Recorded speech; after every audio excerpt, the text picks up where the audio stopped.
Is it worth convincing Mark Scheifele and Connor Hellebuyck to remain with the Winnipeg Jets? Does it make sense to try and go back and see if either is willing to sign an extension? For the Jets, it's a more complicated question, and for each of the players, an even bigger question remains. What do they hope to get out of their time with Winnipeg or any other team? We'll dive into all of that on tonight's episode of Locked On Winnipeg Jets. You're Locked On the Hockey Jets, your daily podcast on the Winnipeg Jets. Part of the Locked On Podcast Network, your team every day.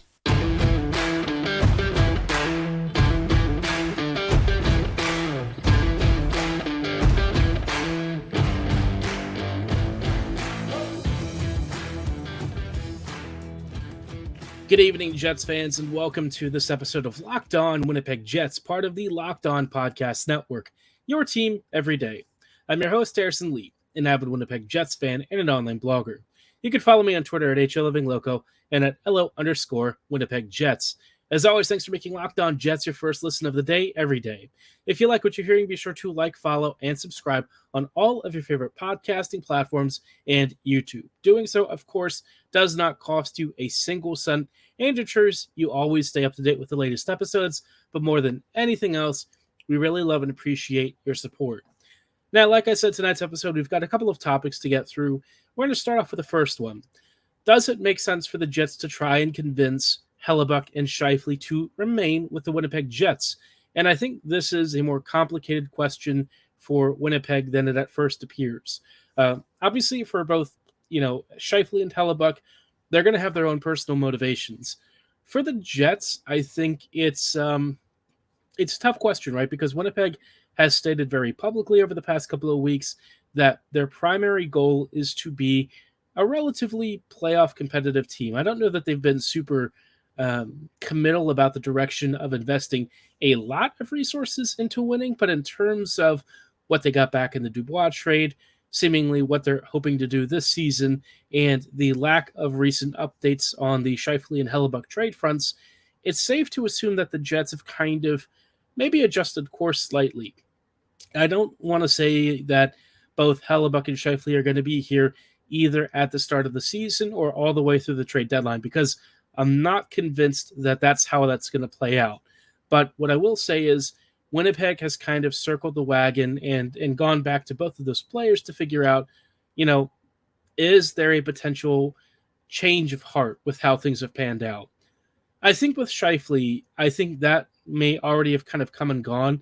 And with Mark, I would be a little bit more hesitant to bring him back and then extend long-term.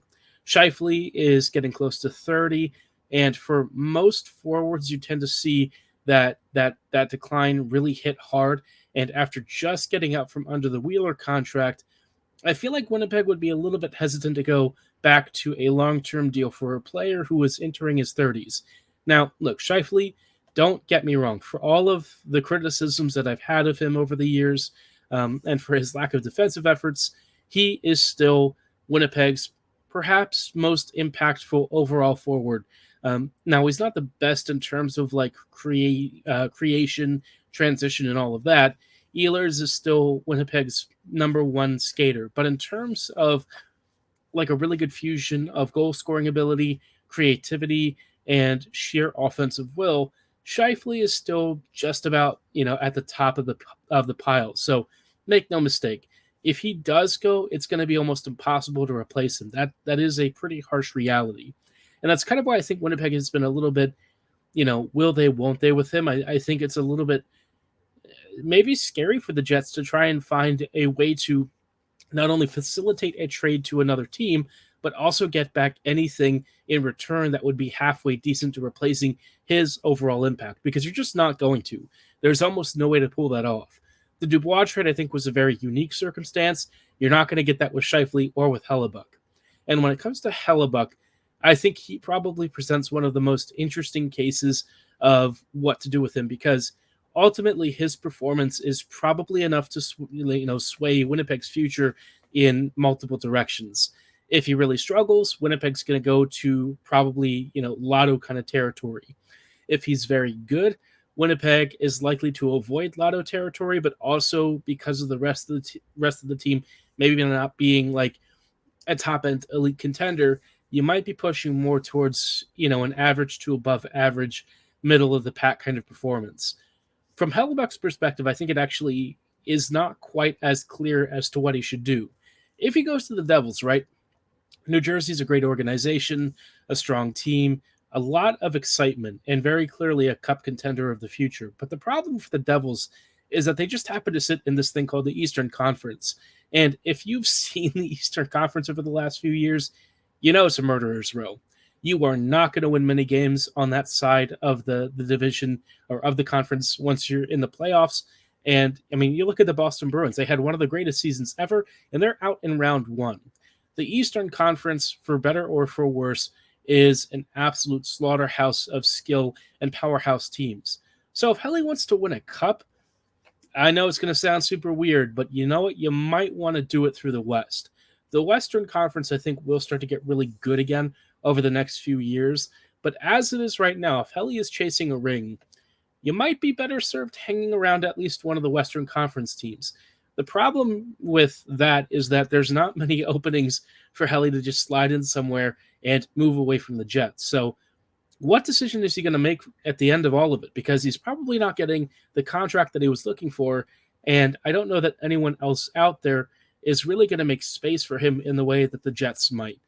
If he really is dead set on leaving, I'm sure he'll go somewhere and still be successful. But you know what?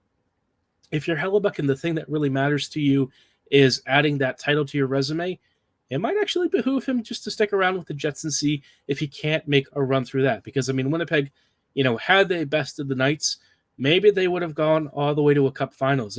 Vegas was the best team left in the West, and I think they showed that all throughout their demolition of pretty much everyone else they played. So a lot for both Helly and Scheifele to consider. I think for me, I would not go out of my way to ask either of them to stay. If you have to choose one or the other, I think you really want to prioritize Hellebuyck, but that is not exactly what I would say is Winnipeg's best interest. But, the Jets are going to do what they're going to do, and so we're just going to have to sort of accept it and move on.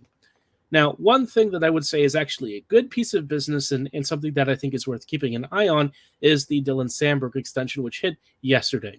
We'll talk about the value of that contract and maybe a couple of frameworks from which you can evaluate it, whether it makes sense or maybe the Jets kind of missed out in just a little bit. Before we go any further, though, I do want to shout out our friends and partners at FanDuel. Take your first sweat at betting MLB on FanDuel and get 10 times your first bet amount in bonus bets, up to $200. That's right, just $20 and you'll land $200 in bonus bets, win or lose. That's $200 you can spend betting everything from the money line to the over-under to who you think is going to hit the first home run. For a lot of you Blue Jays fans, maybe you want to bet on where Toronto's going to finish in the AL East. It's been a little bit of a rockier start for them. As an O's fan, I love it. Don't kill me for this, please. I'm sorry. But you know what? Whether you're an O's or a Jays fan, you just like baseball. And if you want to cast your bet at FanDuel, you can do so on an app that's safe, secure, and super easy to use. And when you win, you get paid instantly. And who doesn't love a little bit of instant gratification? There's no better place to bet on MLB action than FanDuel, America's #1 sportsbook. Sign up today and visit FanDuel.com/lockedon to get up to $200 in bonus bets. That's FanDuel.com/lockedon. FanDuel, official partner of Major League Baseball.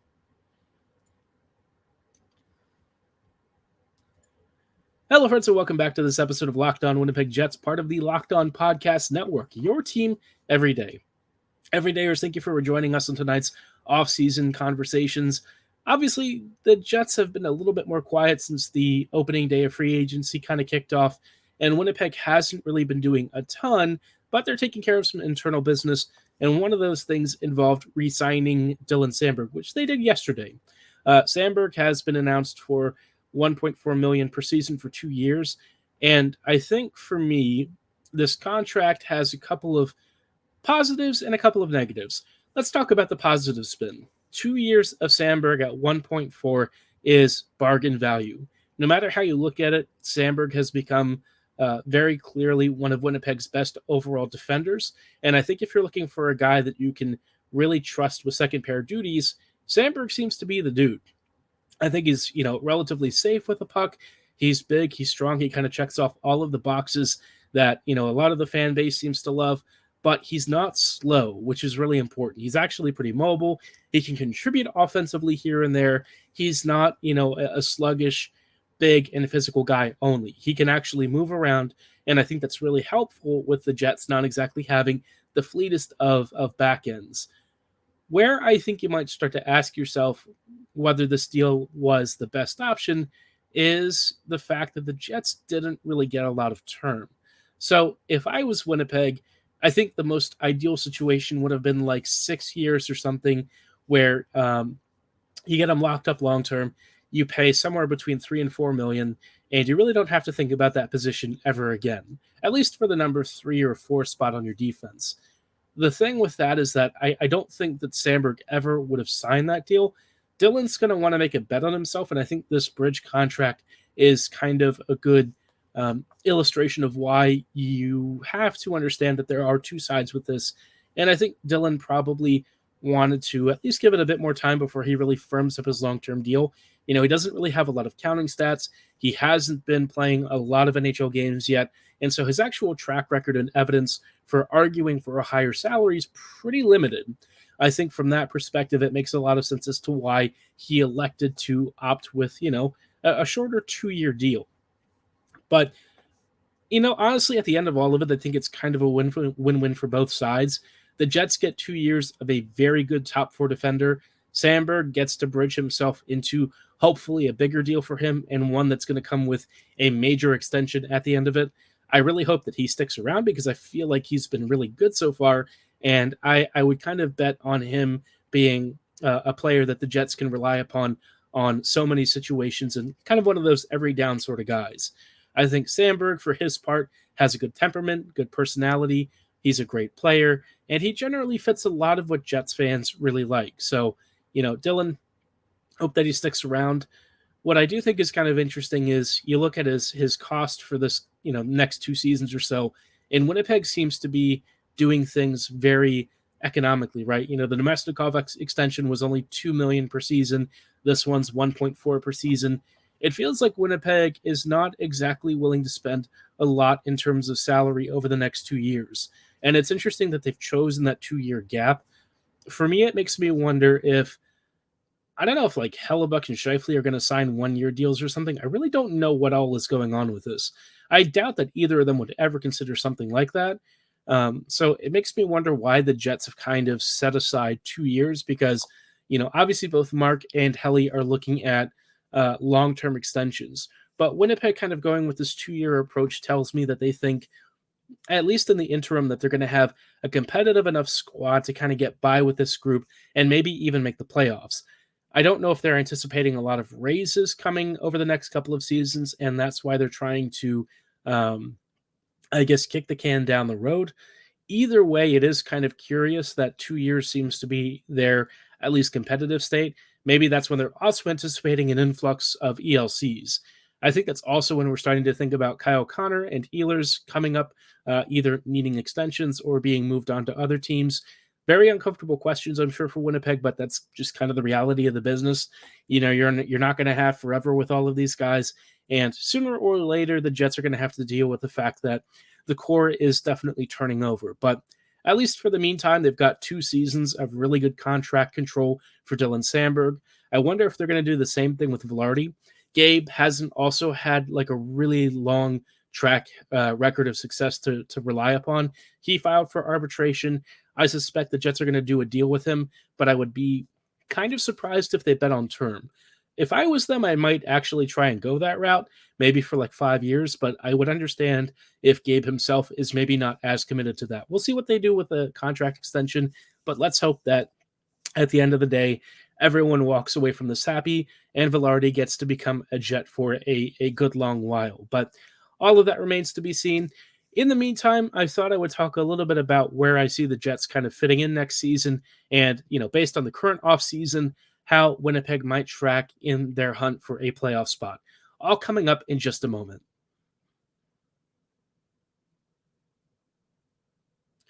Hello, friends, and welcome back to this episode of Locked On Winnipeg Jets, part of the Locked On Podcast Network, your team every day. Everydayers, thank you for joining us for these final thoughts on tonight's episode of Locked On Jets. I thought it would be worth talking about Winnipeg's upcoming season and where Winnipeg kind of fits in the grand scheme of the league and compared to its own performance this past season. The Jets, I think in a lot of areas are surprising to people, right? Winnipeg was actually pretty decent at creating scoring chances. Their only critical flaw this past year was finishing talent. That was kind of the one thing that really held the Jets back. This year, I think they're tracking to be better at finishing opportunities. I think they'll be creating plenty of chances too. The upgrade of Wheeler to a younger, faster forward, I think would actually really help. I know that Blake still had pretty good hands, but the problem was it took him way too long to get into position to actually make use of it. So I think with the restructured top six, Winnipeg could get faster, younger, and a little more versatile. Velarde and Iafallo sliding in, I think, helps. Kupari should be an upgrade on some of the other bottom six guys the Jets have picked up over the years. So I guess in terms of overall finishing talent, I have expressed some skepticism about it, but a lot of people have kind of maybe convinced me that, perhaps the Jets are actually going to score plenty of goals next season and things should be fine. One other criticism I've also seen of the Jets recently, and some of the comments in previous YouTube videos have pointed this out, is that there's a perception that the Jets defensively are still poor. And I think it's both true and maybe not as true as people think. So it is true that Winnipeg struggles with a specific type of defense. I think rush defense has been a real issue for Winnipeg. We've seen it on a lot of odd man rushes or areas where the Jets pinch really aggressively down low in the offensive zone and they get caught on counters. That is very much Winnipeg's biggest gap, I would say. Winnipeg just really struggles with that. They've gotten bit on that sort of counter off the rush so many times.